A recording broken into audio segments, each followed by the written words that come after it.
started and we can begin tonight's session. So my name is Mike. I am with the Clear Admit team. Clear Admit is a resource site and community site for MBA applicants to the top tier MBA programs, specifically for the full-time MBA programs at the top ranked schools in the world. So if you are in that process of applying to an MBA program, come check us out. We have a lot of really great resources to assist you in the admissions process, as well as connect with other applicants in our community areas of the site as you go through the process. So that's my little 30-second commercial for Clear Admit. Tonight's all about our Real Human alums. If you are unfamiliar with our Real Human series, with Clear Admit, we do a lot of content where we write up profiles of either current MBAs or past MBA alums. And we like to tell our stories and kind of amplify their message out to our community. So what we decided to do with tonight's event was to gather a few of those folks who we have recently profiled and get to know them a little bit better, get to have them share more of their story, more of their background, and more of their journey through the MBA program and then into the roles that they have now. And so with that, I want to allow our panel to introduce themselves to all of you, and we can get tonight's session started. So Tonka, I'll switch it over to you and let's say hello to the audience. Hi, everyone. My name is Tonka Lange. I'm a senior financial analyst within corporate treasury for Amazon. I officially sit in Singapore. That's why it's morning for me. I graduated from INSEAD in 2020 July, so I'm 20J. And basically my role is I'm leading project management office for corporate treasury, which basically means working on the banking strategy, business expansions, supporting banking infrastructure for Amazon outside US, basically EMEA, APAC, Middle East. That's about me. So optimizing cash, basically. There you go. It's important for everyone to be doing, actually, which is great. Alex, I'll kick it over to you. Perfect. Hey, everyone. Alex McNair. I went to business school at Emory, graduated in 2018 and stayed in Atlanta.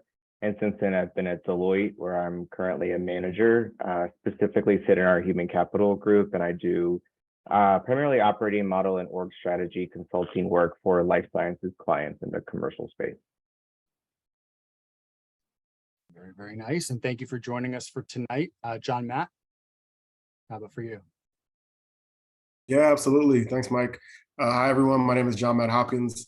I'm a senior product manager at Apple, based in New York City.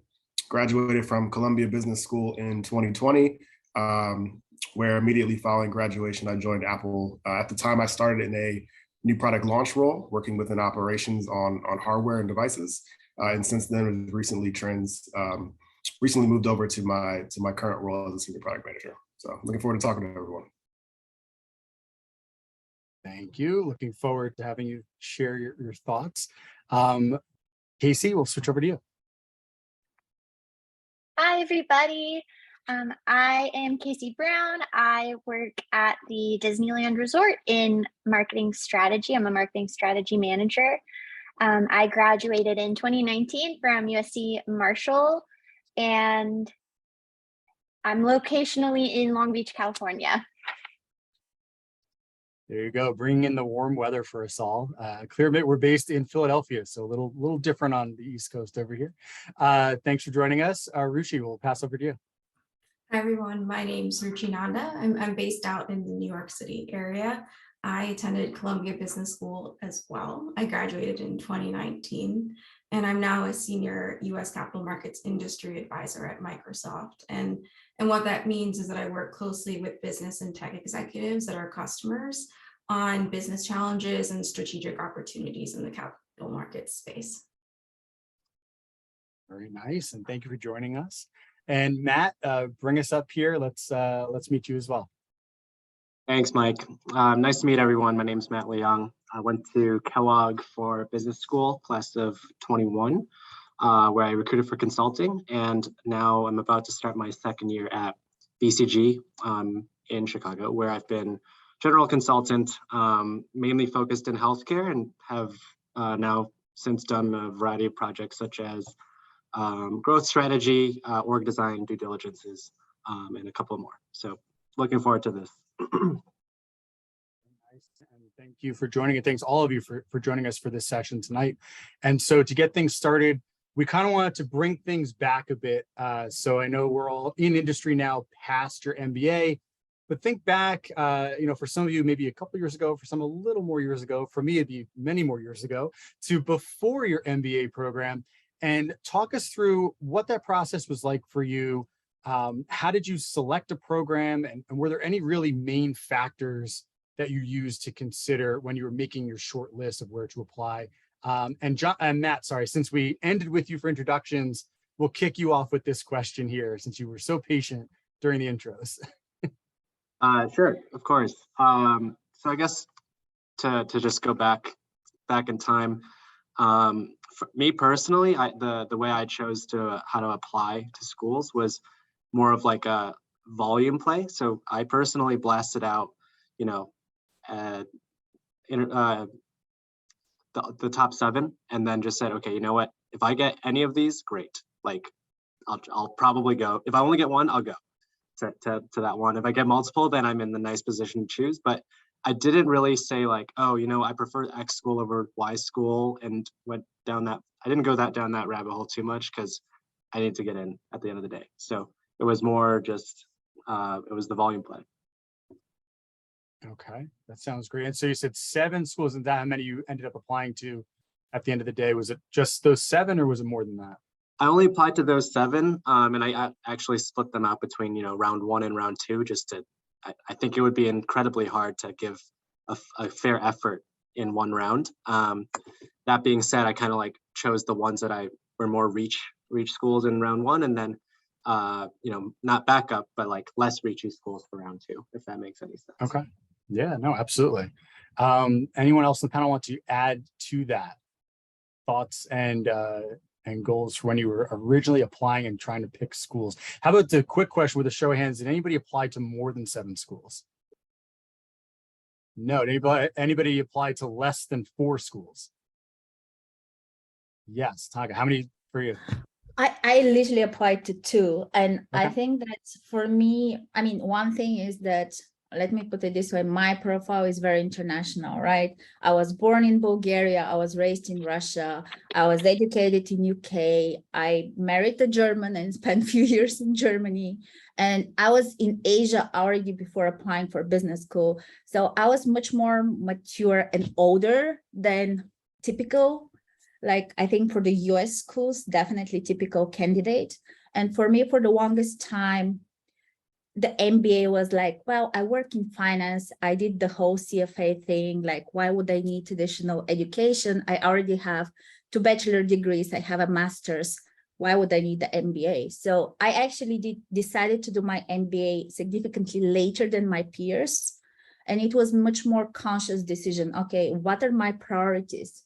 Okay, these are the 3 priorities I have. This is why I want to go to business school. And based on them, I choose. Basically, there were only 2 that kind of were fitting. With a 90%, I was sure that INSEAD will be the right choice for me. So it was very different approach. Yeah, definitely. It sounds like completely opposite ends, which is great. And you both ended up in a really great schools. Anything else to add to this section here with school choice decisions? Not seeing a lot of hands. So we'll move on to a new question then. Oh, John Matt, go ahead. Yeah, I can just add a little bit of context. So kind of thinking back to just where I was career-wise prior to business school, was working in consulting at Deloitte, where I got exposed to a number of different technology projects that I really fell in love with. And at the same time, I was also in the music industry. So I was performing as a drummer, I was doing some touring and all of that. And so for me, thinking about my transition to business school, my priority was really making an industry pivot. And so I felt like in order for me to make an industry pivot, to go into tech and to work at a technology company that I felt like was a little bit more plugged into culture, given kind of my music background, I felt like networking was going to be a pretty critical part of my recruiting aspirations, right? And so I actually started kind of thinking about what schools were important to me, thinking about geography and location and working backwards from there. So New York City was super appealing for me. One, because I could continue my music work in New York while still in a full-time business program, but also knowing I was making an industry pivot, I felt like being in a city where I'd be primed to have so many different opportunities to network I thought would really help set me up for success. And so it ended up working out for me. Very good. So there you go. See, yeah. I just wanted Casey. to tack on I had a very similar approach to John Matt. I think going into an industry that is maybe a little less typical, coming out of business school, going into entertainment, geography, location, and the companies that schools recruited into were really important in my decision making and where I ended up going. Obviously, Los Angeles, New York City, Los Angeles, those are kind of the two. And so I was in LA. There you go. Yeah, not a lot of movie companies in like Kansas City or anything like that, right? So yeah. And so what's interesting about what everyone has said is that there's so many different approaches that you've all taken to that process of selecting your short list of schools. So it is always very interesting to see that you're all going to the same type of thing. You're going to an MBA program, but there's so many roads to get you there, right? Which is really cool to hear. So when you think about your time as an MBA, could you point back at like one favorite moment or one thing that was the greatest part of your experience? And that could be either just something that was personal to you maybe, or it could be just an aspect of the program that was pretty unique that ended up working out well for you. And going around the room here, we'll go to Alex to start off, if that's okay, if you have an answer for that, then we can go from there. Yeah, sure. So I think it's a case for a lot of MBA programs where there's a bunch of international experience built in either through courses, project work, or travel. At Emory, one of the main programs is called mid-semester module, where around spring break of your obviously second spring semester, you can go both years if you want to. There's trips to different places in the world, both to like vacation, but also to meet businesses and learn about the culture and stuff. So my first year, a group of like 20 of us went to South Africa, which was not only an amazing destination, but like it was, I knew everyone on the trip, but there was only a handful that I was close friends with going in and then leaving, spending 2 weeks together in Africa, like that kind of changes. So it's obviously there will be a lot of those opportunities in school, and you have to be conscious of the amount that they cost and things like that. But when you are able, I recommend like budgeting and taking advantage of at least one of those at some point in your business school. Yeah, we could do another quick show of hands. How many of you did take advantage of an international opportunity during your program? Casey, John, Matt, Tonka, everyone did that. So very cool. Shared experience among all of you. That's awesome. Ruchi, anything to add to this topic? Yeah, so similar to some others on the panel, I entered Columbia wanting to go into media and technology. And so my MBA selection process was very intentional in that I wanted to join a program like that. For me, one of the highlights of being at Columbia was because I was in the New York City area, there were a lot of alumni. There was access to alumni. Those alumni would come to our classes to talk. And so one of the classes that I look back on, it's called celebrity marketing. I was an econ major, so I didn't take like any fun classes. It was all theoretical economics, but it was called celebrity marketing. And the professor was the CEO of, I want to say United Talent Group. And so he brought in celebrities to talk. And so that was so much fun to hear directly from the celebrity sitting in front of you talking about their career and what they do, how do they form partnerships to market themselves. And so I really enjoyed that class and I look back on it really fondly. Well, that sounds pretty cool. And pretty good because that personal branding, I mean, you can take a lot out of that. A lot of really good lessons. Anyone else with a cool experience to share? I'm waiting for Ruchi to mention a celebrity that John Matt played for while he was drumming or something. There's some connection. There's a connection there we'll hear about later. Yeah. We'll see. But I also took that class too. So that's a really good conversation. Shout out to Professor Moses. He's awesome. Yeah, he's awesome. That's awesome. All right, cool. All right. So we'll move on to a new question here then. So is there anything, from the MBA now going into kind of that next phase? Now that you've been at least a year out or 2 years out, what's kind of that main thing that the MBA really did for you to prepare you for the next level? If there's a takeaway or if there's kind of like a life skill you gathered what would you share that was kind of the most important takeaway for you? And who are we up to here? We'll start with Tonka since you're ready to go here. Okay, I would say that there may be three things that really I feel that had an impact on me and help me on a daily basis. One thing is that the teamwork that we had. So within INSEAD, we had this study group within the first 4 months, and we are forced to actually literally go into conflict with each other. The groups are fixated in such a way that they're extremely diverse in terms of background, experience, culture, languages. And we do what really helps is not only we are supposed to work together, but as well we have a coaching sessions together. We have the same coach that puts us in the same room and really forces us to get all those hidden conflicts out there within those 4 months. And I think that this is incredible experience because it really forces you to understand how people perceive you. Some things that usually in the working experience, people will hide or they will not be forced to conflict with you. In this case, the coach was really getting out of each of us what are the real feelings. So those sessions are intense. Those sessions are extremely intense, extremely focused on conflict, but you grow after this so much. And you get the real perspective of how people see you as a leader, how different people perceive you. And this is, I think, a huge learning experience because you can literally optimize it on a day-to-day basis at work. So this was incredible for me. I think it was extremely helpful. And then another thing about INSEAD is because it's such an intense program, it's just 10 months, there is a constant feeling of FOMO. You're constantly missing on something. And what this forces you is that you need to prioritize.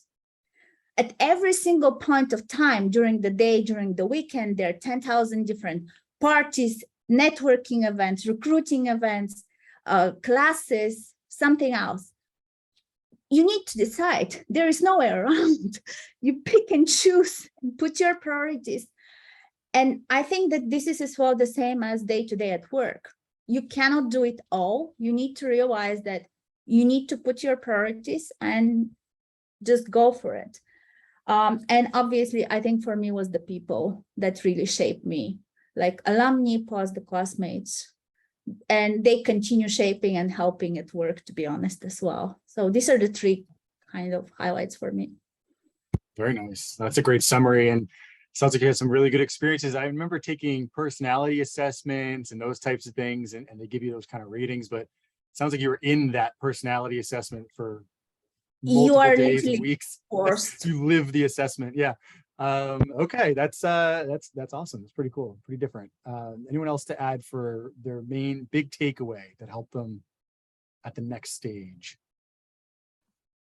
Yeah, I'm happy to jump in. Yeah, I couldn't agree more with Tonka's point around prioritization. That's huge, right? So to add maybe an additional takeaway for me, one is just thinking back to the academic experience.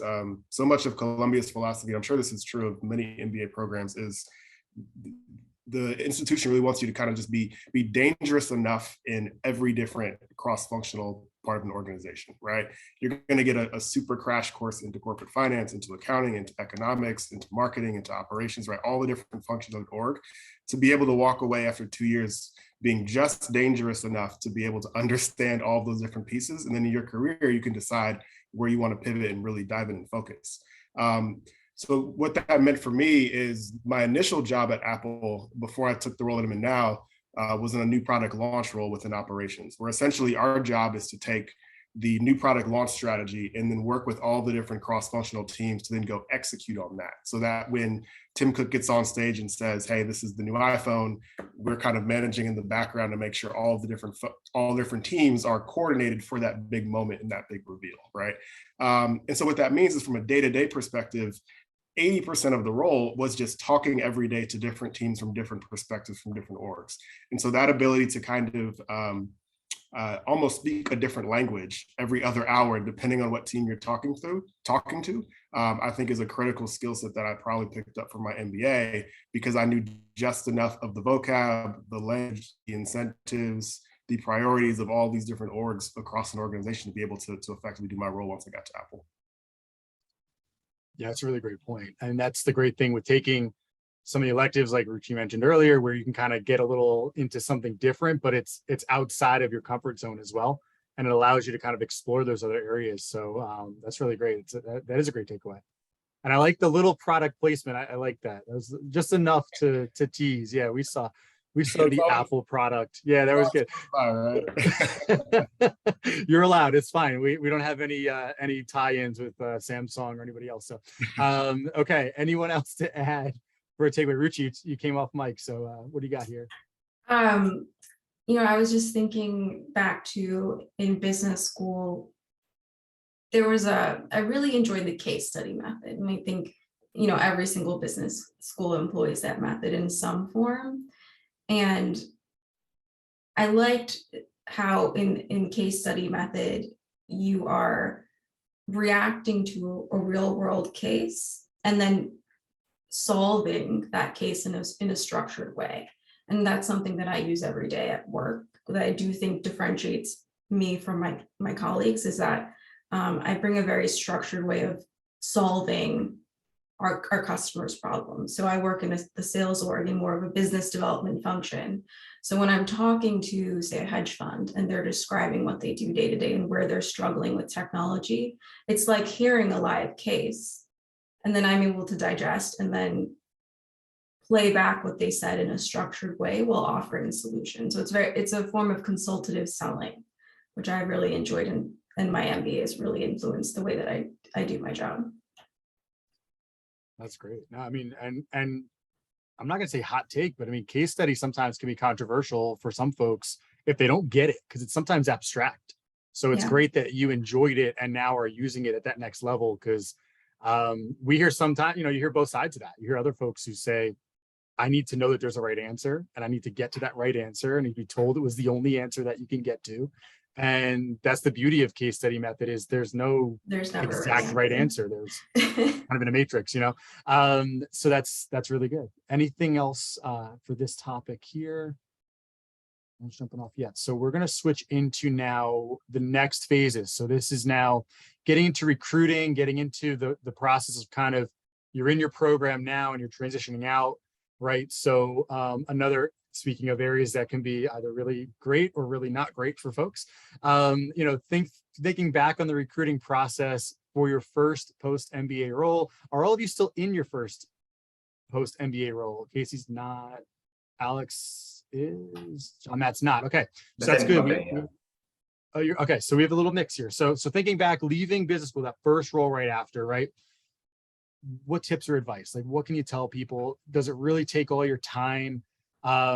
Is it really difficult? You're in different industries. We hear there's certain industries that are way more intensive with recruiting than others. So, if there's any advice or anything you want to share with this audience, I think that'd be great. Casey, we can start with you on this one. I think we've had you lead off a question yet. So. Sure.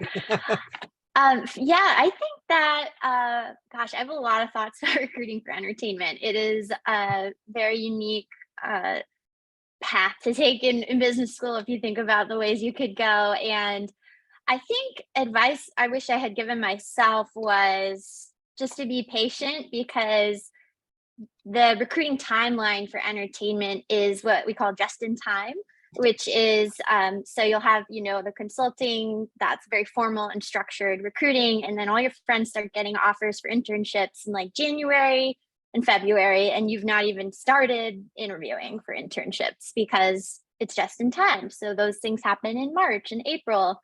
And so I think knowing that the timelines are different, and that's okay. But also I think knowing if it's industry you're passionate about, that there are just nuances. So you'll likely have to be re-recruiting in your second year. Your internship likely won't convert for a lot of the big studios or where you might want to work. And so how do you convert something or re-recruit again, and then look at all your friends who have their offers and they're, have a great second year ahead of them. And so I think just knowing the timelines will be a little different, and that you're kind of recruiting for like a year and a half if you pick entertainment as the route you go. And that your first role out the gate might not be like 100% the perfect role, but for me, it was the total gateway into what I'm in now, which is my dream. So I'm super grateful for the time I spent previously at Mattel, which was where I was before Disney. Very interesting. And that's a very good point about how, see, having different industry sectors, right? That's wild that you basically just walk into it knowing that you're going to be recruiting the whole time you're there. So that's very different. And so let's see. So basically, does anybody have a different experience than that? Who wants to share? Yeah, Tonka, go ahead. Yeah, I think that, so one thing is industry, another thing is as well, region by region, the practices when it comes to recruitment differ significantly. What is seems to be very, very structured market in the US for a number of industries are completely all over the place in other regions. UK, Europe, they're a bit more structured. Again, not every single country. APAC is all over the place. It really depends on country as well. And there is not such a precise timeline. Plus, if you think about it, especially a lot of international companies, whether it's tech or multinationals in APAC, they have significantly smaller offices. So they don't have organized MBA recruitment. So technically, you're either looking for individual roles that can fit your profile, or you find connections and networking alternative ways to get recruited. So it's not very structured. Very, very rare company, I think, in APAC particularly is very structured. But what was interesting and what my tip will be, it's really to be open-minded at a certain point, because I started my MBA in August 2019, 10 months program. Normally recruitment starts in March the next year. So basically 3-4 months before you graduate. But in March 2020, suddenly called coronavirus. A little thing called Corona hit. And yeah. Suddenly all countries in March, literally in March, started closing their borders. And as you can imagine, the first thing the recruiters do, they cut all the MBA expensive roles. So it was a very interesting period, because even the very structured processes like consulting, and I think INSEAD 50-60% of my classmates were going into consulting. Even the consulting companies, even MBB, they cut their recruitment in most of the regions. At least for a few months, everything was freezed. So the whole cohort was in complete shock. What people expect that I will graduate in 4 or 5 months, I'll have a job and I'm such a brilliant person. Suddenly nothing exists. And nobody knows how long this will go. So I think that one thing that really helped me is that as much as you can plan, you cannot plan for everything. So be open-minded. And I think when one door closes, then there are so many things that open, because suddenly what we had a huge support from alumni community. We had a huge amount of alumni coming to the campus or just taking Zoom calls and doing coaching. And just even having one-on-one with somebody who has been in the industry for 25 years, who has seen ups and downs, this calms you down in this situation, gives you very different perspective. A very interesting approach. I talked with 25 different people at that stage.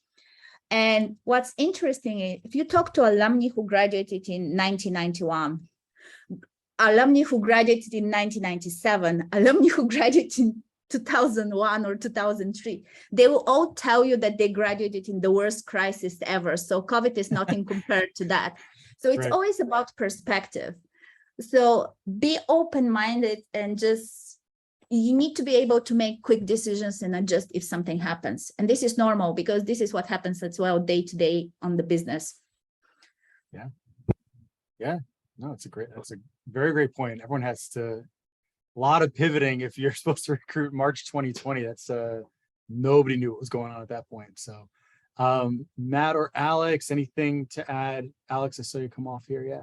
Yeah, just one quick thing is in the recruiting process, trust your gut. And that could mean your gut is telling you, I don't want to work at that place, or it's not a good fit. I feel like there's a, I don't know, perceived pressure to like recruit everywhere, no matter what. And if you don't want to work there, don't waste your time recruiting when you could focus your efforts elsewhere. I did not follow these rules. This is like my post-recruiting advice, but like there was a couple consulting firms that were not a good match, and I interviewed with them anyways, and the interviews were like not good because I didn't want to be there, and it was evident. So like save your time and save face and just kind of bow out early and focus on the place where you can see yourself for potentially the rest of your career, if not for several years. Yeah, that's a great point. Yeah, ruling out is almost just as important as ruling in for that Yeah, short exactly. list once you start to go. Yeah, absolutely. Anything else on this topic here? Because we can switch into another thing which wasn't exactly on the list, but it's something off of our list here. But when you think about, you know, the ways that people can recruit, right? A lot of folks would say the career office is very helpful. Networking is very helpful. Outside resources, whether that's family or friends or people that you know outside of your school's networking and stuff. What would you say was most important in your circle or your realm of influence to get you those roles, to open up those doors for you? And it could be all of those things. I mean, you know, you don't have to pick one necessarily, but did anything really stand out in your process that really assisted you getting in the door, getting that first interview somewhere? We can go back to Matt, I think, to start. Yeah, Mike. I think this will totally vary depending on the person and the environment, the school they go to. You know, each school has their, say, like strengths in terms of what the norm is. So I guess for Kellogg, that's the only one I can speak to. Like the giving back mentality was super big. So it was like almost known that the second years would help take care of the first years, like help case them. If you recruited for consulting, for instance, there's like a huge consulting club that's really just aimed to pair second years with a small group of first years so that you can kind of develop yourself with in an individualistic way and not just in a, oh, I'm learning in a classroom of 200 people how to recruit. And so I think, like, you know, leverage the second years if you can, if you're doing your first year recruiting, because they kind of lived the life really recently, like in the same time period, they can help you out. If you're somewhere in like a big city like New York or Chicago, maybe you can leverage some alumni that way. I would say like that's probably a good way too. But my rec would be, you know, second years that they're there. They have, if you're full time, you have a lot of time. Like you're just either partying, and if you have a job, then you have extra time. Like, are you doing too much school? I'm not sure. So you can help out first years. I would say go that route. There you go. Pay it forward. And any second years in the room here, see, there you go. Make sure you're paying it forward to your first years in your program. Ruchi, anything to add? It's funny because the career office, I don't know if Matt remembers this advice from the career office, but there were two things they told us. One was it's very difficult to change both industry and function. Choose one. And then the second one was have a plan A and then have a plan B. So if plan A doesn't work out and you're interviewing for recruiting for banking or consulting doesn't work out, switch to your path B. And those things did resonate with me because I did change industry and function. I went against what they advised. I did it anyway. I feel like a lot of people did anyway. But the career office, I feel like, was more conservative in terms of taking risks with your career. Whereas if you were courageous enough to do it, you could like network into anything. If you want it enough and you network in very intentionally, you can do both. So you're going to see a lot of nodding heads among the panel. So it sounds like that's a common advice around career offices. And believe me, from working in two different MBA programs, ours both said that as well, and told the admissions team to make sure we get those answers from folks. Where do you want to go? And what's your post-MBA goal? And if it was too far off, it was like, ask them that question again. They always said, I would just, yeah. so sorry, Mike. No, I was going to say, they always told us manage their expectations. And I was like, their expectations are to get a great job. Like, I'm not telling them they can't. So yeah, go ahead, Casey, sorry. No, I just couldn't agree more. I also did a double switch, industry and function, and was told like, that's crazy. And no, and our career services was awesome, but you know, they want to have great placement rates and all, you know, they have their own goals. And so I think to just the networking piece, at least in my world and at USC and in entertainment, was like far and away the more important one to leverage and lean into. But I also wanted to add, and I know I said it at the start, but location for me was pretty key for recruiting, because it we would have events like Disney had this huge event where they had a bunch of first years from programs all over the country come to the campus to meet Disney people. And I was able to casually say hello, meet people, get their card, and say, you know what, I'll get coffee with you later because I'm very close to your headquarters. Versus the people that were coming from the East Coast who were like, I've got 2 minutes, I have to make my case. If I don't, they'll never remember me. And so the pressures were very different. And so I just think, like, depending on the type of industry you want to recruit into, and if it's one where there's less structured recruiting through an MBA path, the location might become more important.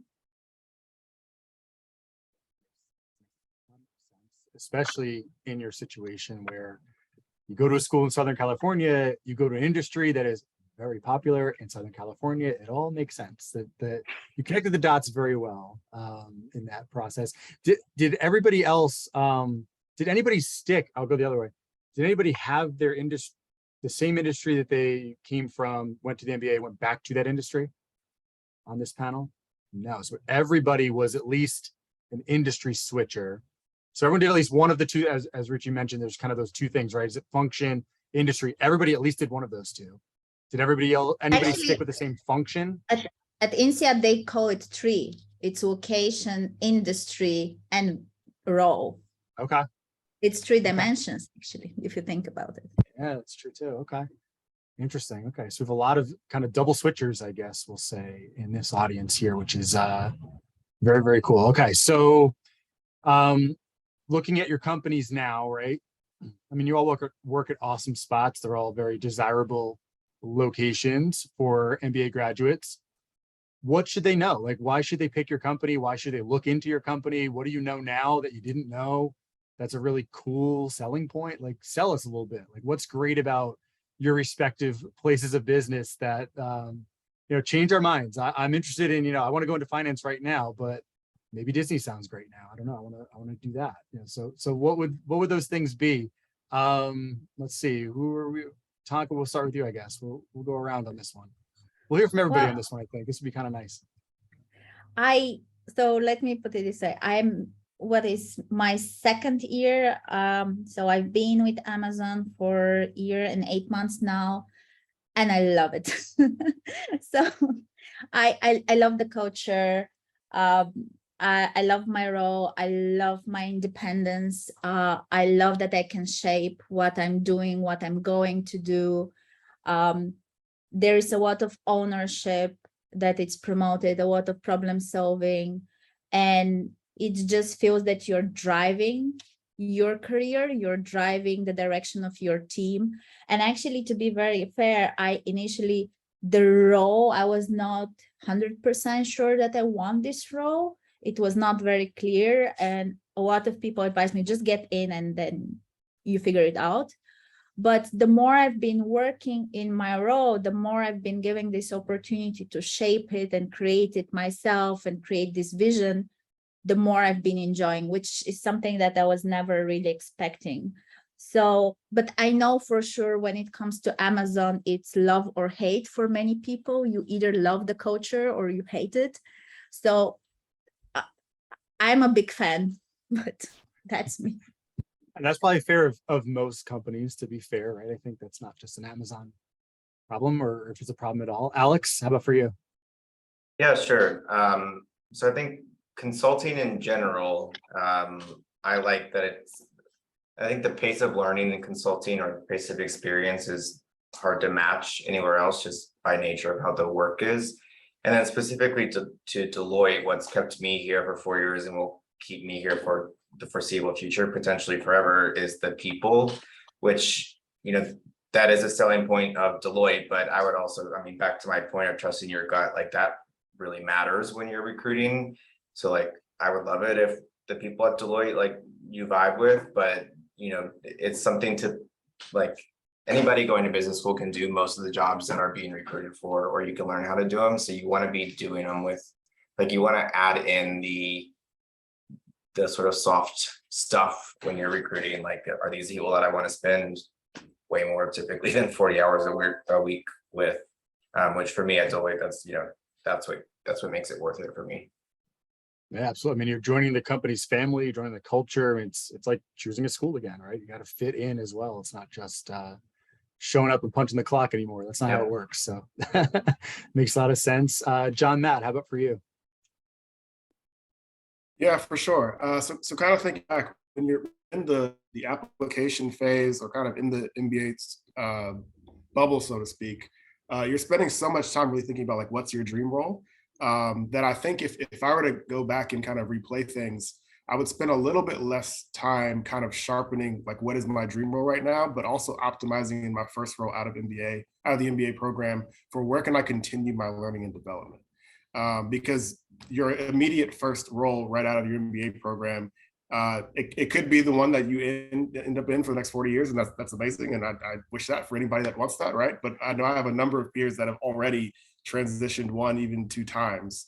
And so one of the things that I've come to appreciate about Apple that I wish I was thinking about during the process was the fact that it's a place where I feel like I'm just continuing my learning and development process coming out of my business school program.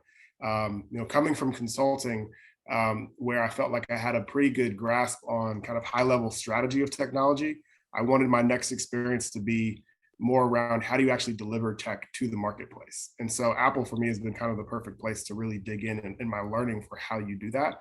And I may stay at Apple and continue to do that for the next 20, 30, 40 years.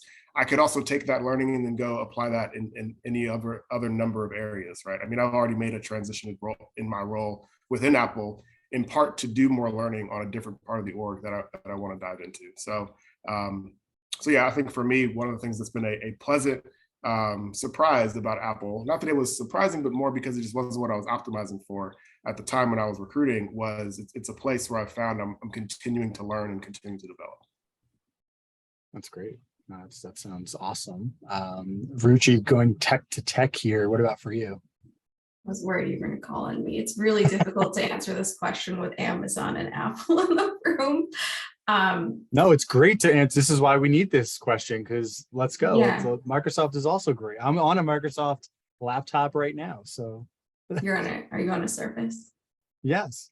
Nice. So this is really hard to answer with tech in the room. What I would say, and this is not to knock the other tech companies, but if there was a tech company that truly lived their mission, it would be Microsoft. So our mission is to empower every person and organization to achieve more. And so I feel like we really live that day to day, and Microsoft had a tough past with past CEOs, let's put it that way. Our current leadership under Satya Nadella is completely different than it used to be. And from the top down, they've set this learn it all culture that really embraces diversity and inclusion. And I have peers at other tech firms and other companies. I don't see them having the same experience that I do, where every decision that Microsoft has made, I've never felt like, I don't understand why they did that. Why would they do that? Maybe the Activision acquisition, I was kind of like, okay, that's a little weird. But Microsoft really lives their mission, and that's really important to me in terms of culture. When you look at sustainability, ESG, environmental, social, government investing, or sustainability is becoming increasingly important. Microsoft is truly the only tech firm that leads with sustainability. We don't have issues around sustainability like some of the other firms. So we really live our mission, and that's really important to me. And I love the culture. I love my team. There is also a huge emphasis on work-life balance, especially after the pandemic. I used to go to the office pretty often before the pandemic. Now I'm only going in for customer meetings, or I'm going in for important networking events. The rest of the time I'm working from home. This is my office. So, you know, like, I appreciate that leadership has really said, if there are things that you need to do during the day, if you need to take care of your kids, you need to drop them off at school, or you really value power walking during lunch, like my manager does, do it. No one's gonna ask you, why are you not at your desk, or why is your status away? And so I just find that really meaningful, where you don't feel like you're being watched, you're really trusted. I mean, yeah, that sounds awesome.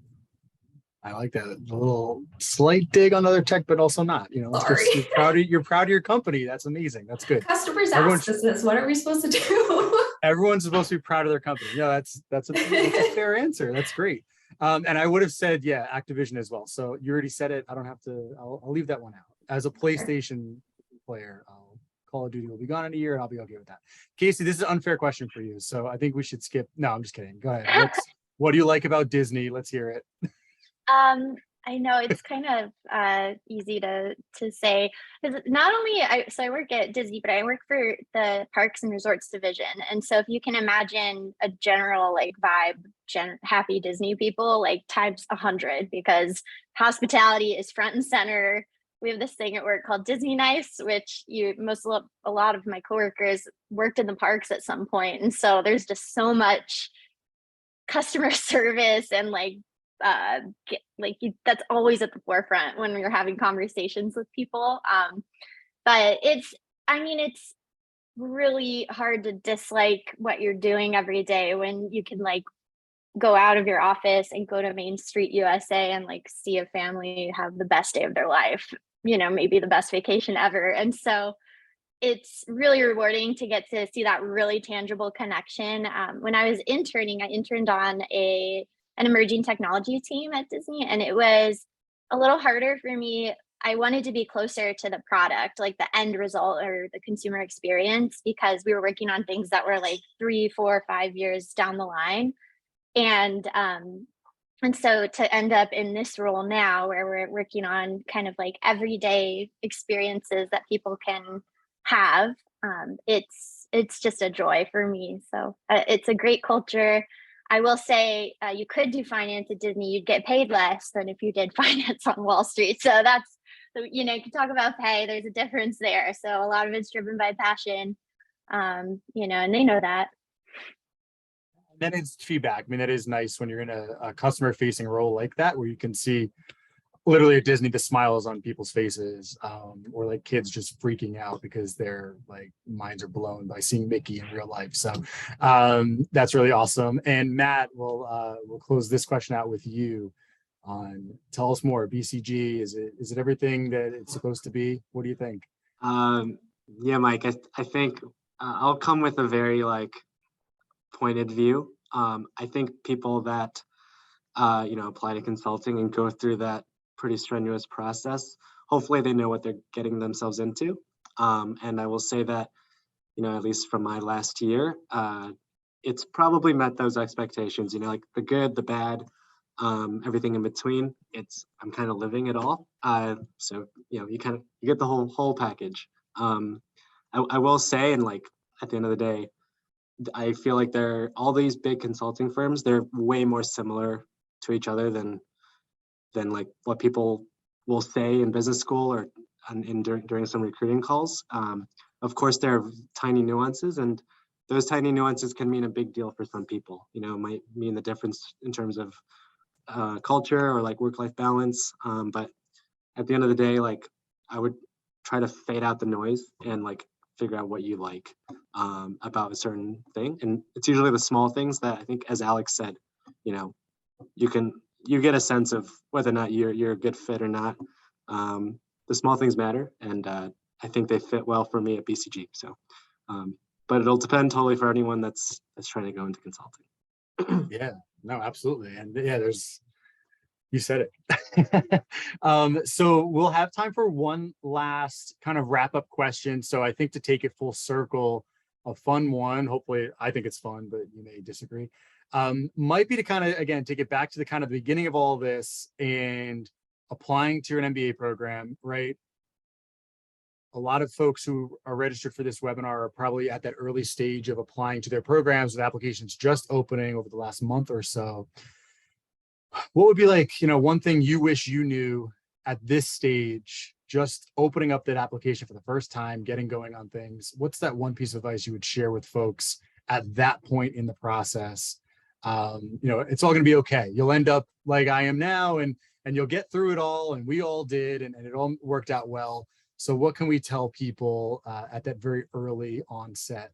And I'll reverse snake this one. So we'll go to Matt to start, and we'll go the opposite way here. All right, snake draft. All right. Snake draft, yeah. Yeah. I think like go at your pace. Like you're gonna hear noise, you're gonna read blogs, you're gonna read Clear Admit, and people are gonna be saying lots of things. And they're all gonna differ from one another in some way. So, find the one that works well for you, because at the end of the day, it's your application and you want to make it the best that you can be. So the only way you're going to do that is if you run your race. I love it. There you go. Casey, how about for you? Gosh, you don't have to have one. You can say I'm good. You can pass. I mean, I love Matt's advice. I think if I could do it again, I think Matt mentioned this, but like being okay going into, pick a program that you're excited about and know that you're going to get where you want to be eventually, even if it's not that first thing right out of school or your internship isn't perfect. If you're looking at these top schools, they're going to unlock so many paths for you could have never foreseen. And so I think just like having faith in the process and like just picking the school that's right for you without thinking like I have to check this box to get here. I found that out along the way. There you go. So it's okay to take the scenic route. We'll put it that way, where sometimes it's okay. It's okay to take a little longer, but it's going in a good direction. You're learning more on the way. So Ruchi, how about for you? I would say don't be afraid to seek expert guidance on the application process. I know for me, getting an MBA coach made all the difference. It had been a while since I had applied to school, so it was so helpful to work with a coach, and they're definitely worth the money. All right, absolutely. Anybody else use a consultant or a coach? Or Tonka did as well. Okay, Matt did as well. Okay, I see. So about half. So that's good.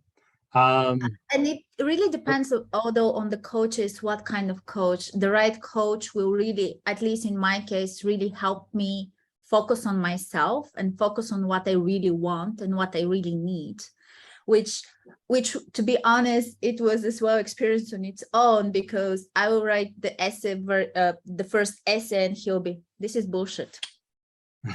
You bored me. I'm falling asleep. Go away. Send me another one.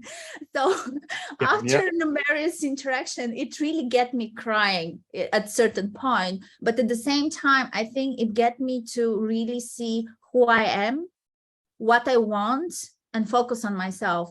I think that the whole application process can be seen from different perspectives. Look at as exploring yourself and really trying to understand you. And this is the first step to help you understand yourself and make the most of the best suitable MBA experience for you.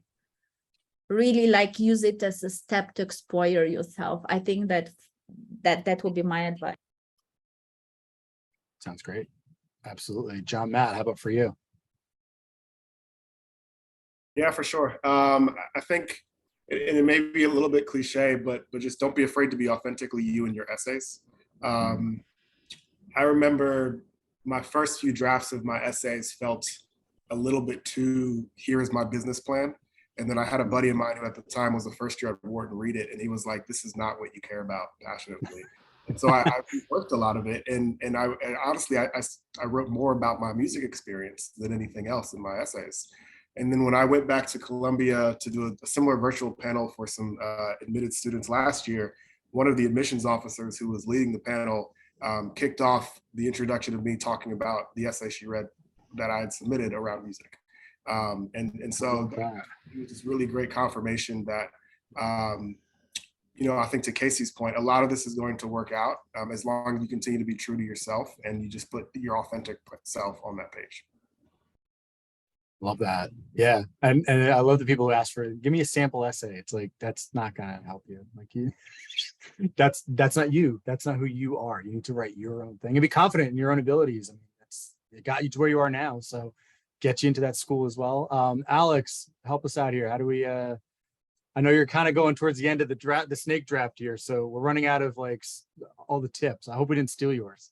No, all good. I would say don't anchor yourself too heavily to like your ranking of your short list of schools.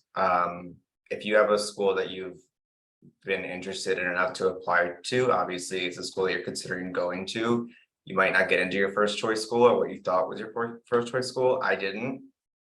It's fine. I had, 4 or 5 others that I was applying to that I was equally as interested in. So I think people are like, don't be so obsessive about the rankings, either the rankings that are in the, journals or whatever, or your own, and like kind of go with the flow and see, don't like beat yourself up if you don't get into your first choice, especially if you get into your other choices with, scholarship money and stuff like that. Like stuff happens. It's kind of sometimes you don't always know, like, why did I not get in or why did I get in? So don't like try to hedge on that ahead of time. Just apply, do your best, see what happens, and then decide. Yeah, I mean, I write about that all the time about how rankings they're not you. Like you're not the one ranking that list. It's about some other methodology that some newspaper came up with, or now media site. I guess it's not a newspaper anymore. You're gonna make your own rankings, like what's important to you, and put the schools in that order. And yes, if you don't get in, I mean, you're doing very well. Everyone's doing well in this room, so everyone ended up fine. You're gonna get to that end result.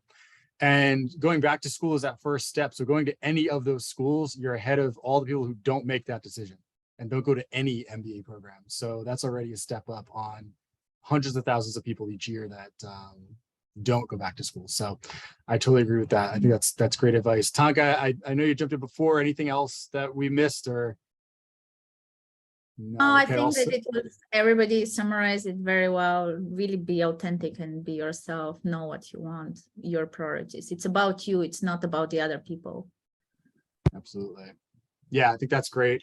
And listen, I want to thank all of you for joining us for this session. This was awesome. I mean, I think it's really cool to hear from so many different people, so many different perspectives, all working their way through this whole zany process of leaving your job, going into a back to school, getting the backpack back on, the notebooks and all that out, and then going to a completely different company afterwards, and then coming to join us and tell us about that. So really appreciate your time for all of you. I hope we get to do this again with you in the future for another audience. And I really do appreciate all of your answers and responses and your candor tonight, because I know some of this stuff, some of these stories are personal. And so it's really great that you had that ability to share it with a bunch of strangers on the internet. So I really appreciate all of you for doing that.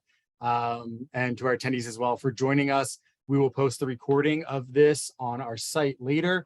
So you can come back, watch again, gain some more insights, and check out the video and share it with your friends. There may be some other folks who you meet along the way that should really hear from the panelists that we had today. So thanks again for everyone who joined us, and have a great evening.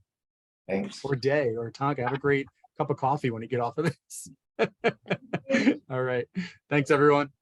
Nice. Thank you.